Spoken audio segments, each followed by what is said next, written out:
Unofficial U.S. delegation says support for Taiwan remains rock solid. Reformist Arevalo sworn in as Guatemala's president. North Korea claims successful test of hypersonic glide missile. South Korea lays out $470 billion plan to build chipmaking hub. Volcano erupts in southwest Iceland. Frederick X is proclaimed the new king of Denmark.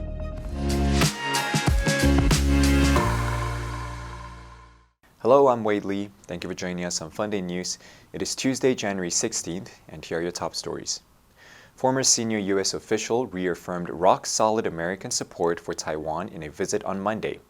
Lai Ching-te, a staunch defender of Taiwan's sovereignty and democracy, on Saturday won a historic third consecutive term for the ruling Democratic Progressive Party, shrugging off warnings from Beijing that his election would increase the risk of conflict.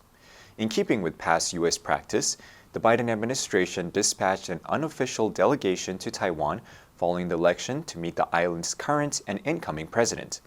But the U.S. reaction to the election has already sparked an anger response from China. In a meeting with Taiwan's incumbent president Tsai Ing-wen Monday, former U.S. National Security Advisor Stephen Hadley congratulated Taiwan on the election on behalf of the American people, praising the self-ruled island democracy as a shining example for the world.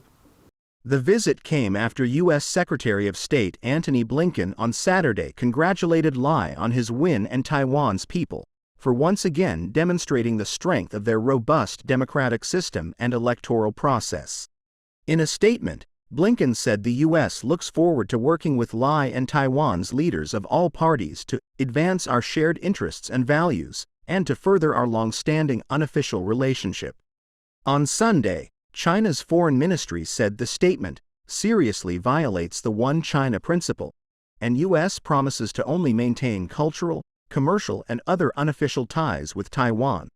Under Xi Jinping, China's most powerful leader in a generation, Beijing has ramped up economic, military, and diplomatic pressure on Taiwan, and severed official communication with Taipei's government since 2016. Lai's election is unlikely to lead to a thawing of cross-strait ties anytime soon.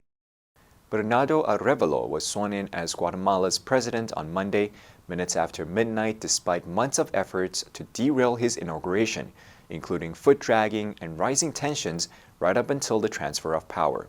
Arevalo arrives in the presidency after winning August's election by a comfortable margin, but nothing has been straightforward since. With Attorney General Consuelo Porras and the established forces, observers say she represents throwing one legal challenge after another at Arevalo and his party. Despite hundreds of Arevalo's supporters pressuring lawmakers to follow the Constitution, even clashing with riot police outside the Congress building Sunday, the inauguration process dragged for hours into the night before he took the oath of office just past midnight. A progressive academic turned politician and son of a Guatemalan president credited with implementing key social reforms in the mid-20th century, Arevalo takes office with expectations of confronting Guatemala's entrenched corruption. But it will not be easy. He has little support in Congress, and Porras' term as the country's top law enforcement official extends to 2026, though Arevalo has said one of his first orders of business will be to request her resignation.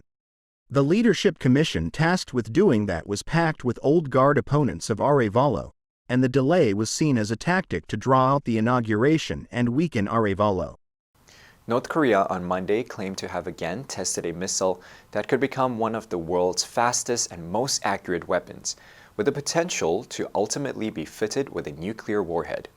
Kim Jong-un's regime successfully tested a hypersonic glide vehicle that was fired aloft using solid-fuel engine on Sunday, the state-run Korean Central News Agency said, marking the fourth such test claim by Pyongyang and the first with a potentially game-changing method of propulsion. The KCNA said, the test was aimed at verifying the gliding and maneuvering characteristics of the intermediate-range hypersonic maneuverable controlled warhead and the reliability of newly developed multi-stage high-thrust solid-fuel engines.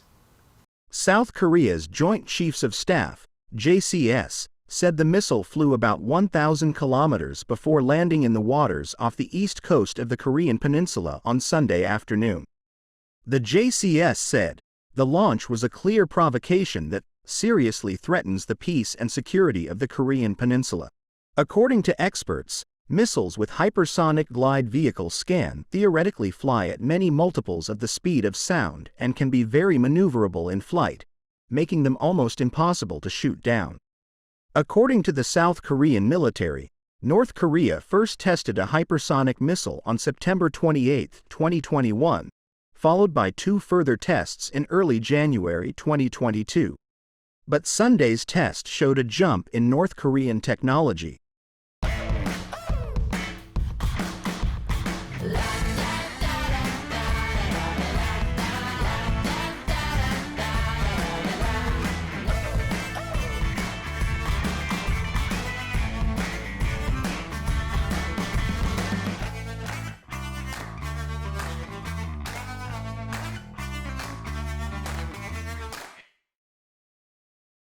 South Korea unveiled plans by leading firms such as Samsung Electronic Company and SK Hynix Incorporated to spend more than $470 billion establishing the world's largest chip-making cluster, joining a global race to safeguard domestic supply.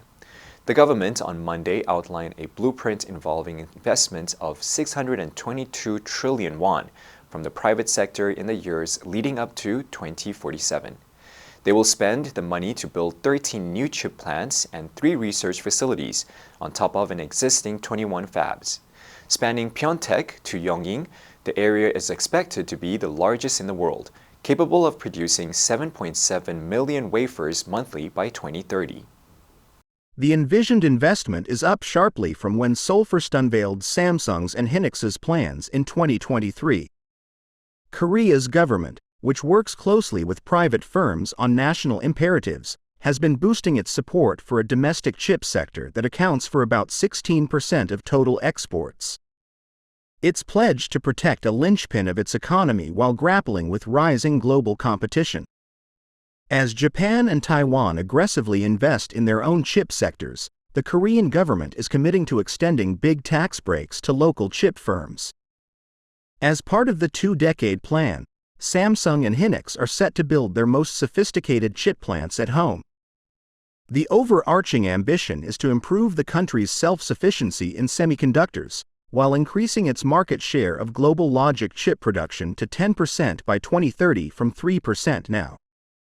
A volcano in southwest Iceland erupted for the second time in less than a month on Sunday, sending lava snaking towards a nearby community and setting at least 1 home on fire. The Icelandic Meteorological Office said the eruption, which began just before 8 a.m. local time, came after authorities evacuated the town of Grandavik following a swarm of small earthquakes. According to local authorities, more than 100 residents were in the town at the time of the evacuation order on Saturday night, after having returned following previous orders issued for an eruption in December.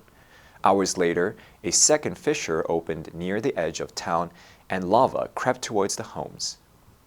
Grindavik is a town of 3,800 people about 50 kilometers southwest of Reykjavik, Iceland's capital. The community was previously evacuated in November following a series of earthquakes that opened large cracks in the earth between the town and Seilingarfell, a small mountain to the north.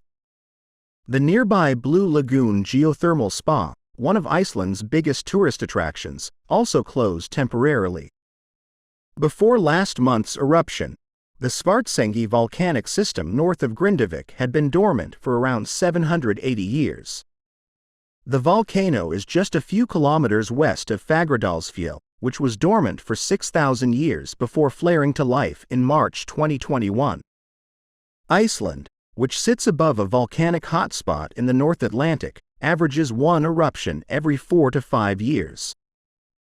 Denmark's Prime Minister proclaimed Frederick X as king on Sunday after his mother Queen Margaret II formally signed her abdication, with massive crowds turning out to rejoice in the throne passing from a beloved monarch to her popular son. Margaret, 83, is the first Danish monarch to voluntarily relinquish the throne in nearly 900 years. Many thousands of people gathered outside the palace where the royal succession took place.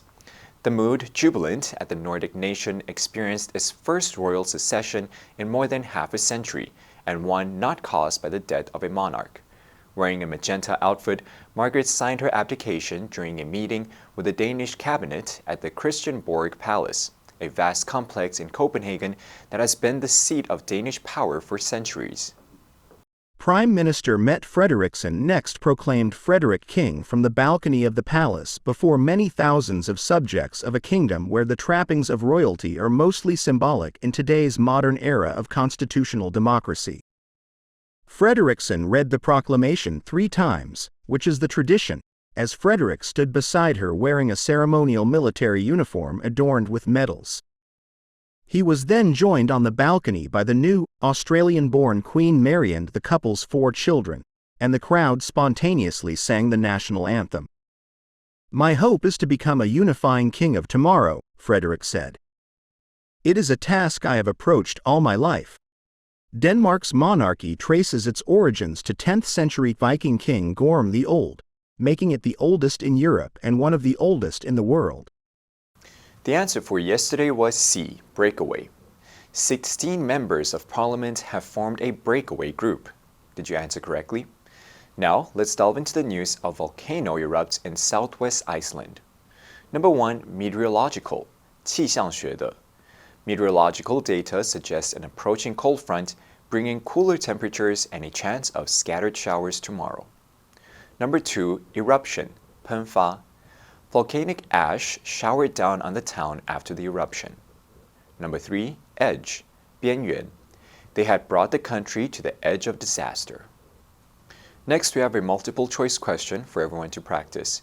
Which answer would you choose? You can write your answer in the comments section, and the correct answer will be announced tomorrow. And that's all for today's Funday News. Be sure to tune into Funday News from Monday to Friday, and click the link below to join Funday for free. I'm Wei Li, your host. I'll see you next time.